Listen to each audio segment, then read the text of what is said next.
Bonjour à tous les amis, bienvenue dans cette vidéo, c'est un plaisir. Et aujourd'hui on s'attaque à un produit un petit peu particulier, c'est ni des actions, ni de l'immobilier, c'est un petit peu un mix des deux, c'est les SCPI. Alors SCPI ça tient pour Société Civile de Placement Immobilier. Je ne sais pas vraiment pourquoi est-ce qu'on les a mises à part, mais elles sont à part. Concrètement c'est comme Airbus qui vend des avions, donc un produit, ou Renault qui vend des voitures, un produit, ou bien comme EasyJet ou Air France qui vendent un service. Et bien là les SCPI elles vendent soit des appartements, donc un produit, soit de la location qui est considérée comme un mi-produit, mi-service. Donc en fait, c'est des sociétés comme toutes les autres qui vendent soit des appartements, soit qui mettent en location leurs appartements. Et simplement, comme toutes les compagnies, elles ont dû commencer SCI entre copains. Finalement, elle a pris petit à petit en ampleur, la boule de neige a grossi et à un moment donné, on a besoin de financement. C'est pour ça que toutes les sociétés dans le marché sont dans le marché, c'est parce qu'à un moment donné, elles ont eu besoin de financement. Et les SCI, au départ, ça devait être pareil, elles ont eu besoin de financement, elles sont passées en SCPI. Et à ce moment-là, c'est comme une société classique. Eux récupèrent du financement en vendant des parts, des actions. Dans les SCPI, on appelle ça des parts et non pas des actions. Et donc forcément, quand toi tu achètes une part de SCPI, comme quand tu achètes des actions, tu as le droit à un retour à une part des bénéfices de la SCPI. C'est pour ça qu'on va te verser des dividendes. Et donc c'est là que tu vois un petit peu l'ambivalence, c'est-à-dire que c'est ni de l'immobilier, puisque toi tu n'as acheté aucun bien immobilier, tu as juste un bout de papier. Mais c'est pas des actions non plus, parce que sous-jacent à ça, il y a quand même de l'immobilier. Et pourtant, tu reçois des dividendes. C'est pour ça qu'on appelle ça de la pierre papier. C'est ni des actions, ni de l'immobilier. Alors la première chose à savoir sur les SCPI, c'est qu'on ne parle pas d'actions, on parle de parts. Et ces parts se négocient entre 500 et 1500 euros. C'est-à-dire que c'est des parts qui sont quand même relativement chères par rapport au prix des actions dans le marché. Une part de SCPI peut valoir 1400 euros. Donc forcément, puisqu'on est dans l'immobilier, on est dans des montants qui sont plus élevés. En général, les parts de SCPI se négocient quand même à un prix assez élevé. Deuxième chose, les SCPI en France pèsent entre 200 et 300 millions d'euros. Ce qui veut dire qu'ils ont des milliers de biens immobiliers, ils ont toute une équipe d'experts à côté, et en plus de ça, ils vont avoir accès à des deals que nous, en tant que particuliers, malheureusement, on ne va pas pouvoir voir.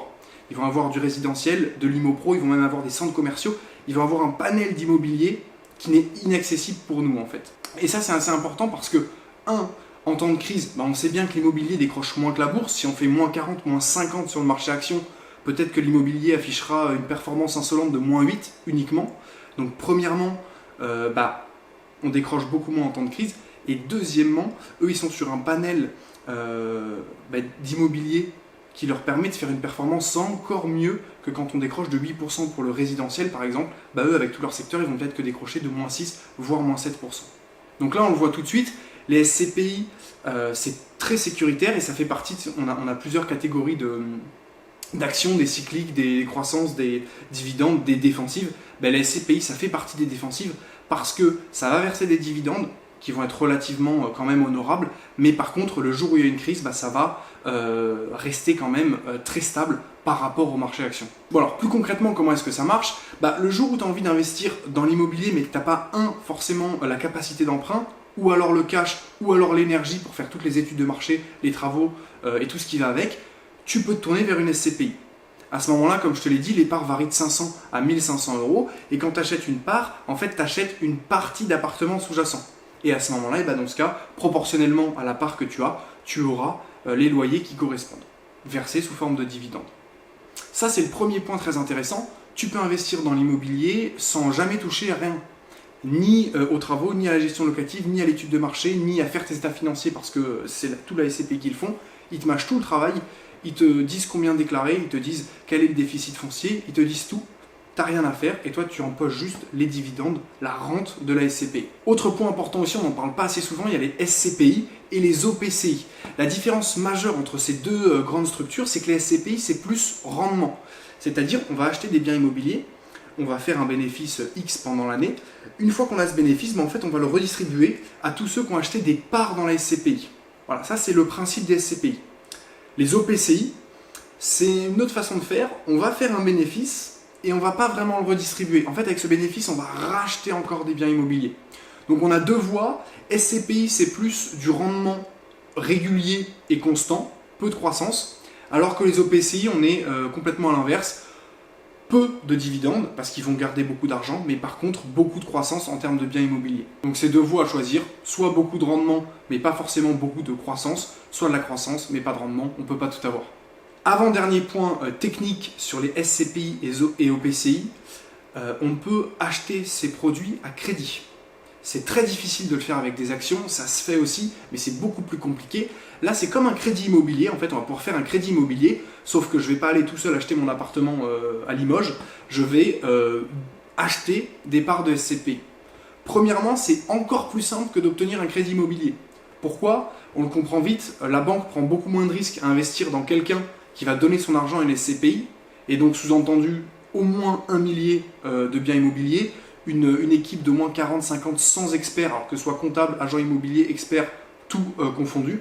Et troisièmement, plein de panels, résidentiels, pro, commercial, etc.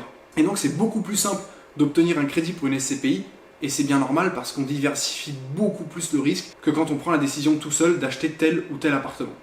Donc ça c'est un gros avantage, parce qu'on va pouvoir acheter à crédit beaucoup d'immobilier, déduire forcément les intérêts, mais si on a un rendement qui est supérieur aux intérêts qu'on paye, finalement on va pouvoir utiliser de l'effet de levier et faire du rendement sur l'argent qui n'est pas le nôtre. Point important, comment est-ce qu'on décide si j'achète un bien immobilier moi-même ou si est-ce que j'envoie mon argent dans une SCPI? Ça simplement, ça va dépendre de chacun et ça va dépendre de ton taux horaire. Si ton travail te donne un gros taux horaire, tu n'as pas forcément intérêt à passer tes après-midi, tes soirées et tes week-ends à chercher à faire une étude de marché, à gérer les travaux, à mettre une gestion locative, etc. etc. Si ton travail te rapporte un taux horaire important, tu fais mieux de le filer à la SCPI, elle se charge de tout, toi va travailler, tu feras plus d'argent en allant travailler plutôt qu'en cherchant ton bien immobilier tout seul dans ton coin.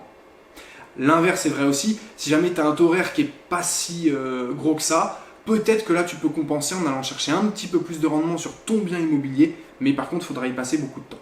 Donc en conclusion, tu le vois bien, c'est quand même une solution qui est assez pratique, ça ne correspond pas à tout le monde, mais c'est une solution qui est pratique. Ça te permet d'avoir des actions, entre guillemets, c'est pas vraiment des actions, mais entre guillemets des actions très défensives, parce que le jour où ça va pas, c'est sûrement ces actions-là qui iront le mieux. Deuxièmement, ça te permet d'investir dans l'immobilier sans avoir absolument aucune gestion, puisque c'est la SCPI qui gère tout. Et troisièmement, tu peux même faire un crédit sur ce placement-là. Alors que c'est très difficile pour les autres placements, là tu peux même bénéficier de l'effet de levier et donc de gagner de l'argent sur de l'argent qui n'est pas à toi par ce placement-là. Et dernière chose à évoquer, c'est la fiscalité des SCPI. Comment ça marche? Simplement, c'est pas vraiment des actions, on l'a vu, enfin du moins c'est pas considéré comme des actions, et donc on ne peut pas incorporer des SCPI dans notre PEA. On est obligé d'acheter des SCPI comme ça. À ce moment-là, comme dans l'immobilier, en fait, c'est exactement le même principe, deux régimes, micro-foncier, en dessous de 15 000 € par an, et dans ce cas on a un abattement de 30% et on paye de l'impôt sur les 70% restants. Globalement, si on prend 10 000 €, si tu gagnes 10 000 €, tu as un abattement de 30%, 3 000 € et tu payeras de l'impôt avec ta TMI sur les 7 000 restants. Et deuxième chose, le régime du réel, et à ce moment-là, on ne choisit pas, on paye de l'impôt sur tout. Par contre, on peut venir déduire un certain nombre de charges qui vont venir réduire notre bénéfice, et en fait, on va payer de l'impôt que sur nos bénéfices. Donc là, ça va dépendre, inférieur à 15 000 € ou supérieur à 15 000 €. Néanmoins, quand c'est supérieur à 15 000 €, c'est la SCI qui va se charger de tout. C'est-à-dire qu'ils vont te faire un chèque de temps. Ils vont te dire, voilà, ça c'est pour toi, mais nous, on a comptabilisé tant de charges, et donc tu vas devoir déclarer tant d'argent. Pareil, ça c'est la SCPI qui le fait, qui se charge de comptabiliser tout ça. Nous, on n'a aucune emprise là-dessus. On reçoit le chèque et ce qu'il faut qu'on déclare de la SCPI, et ensuite on se charge de faire la suite.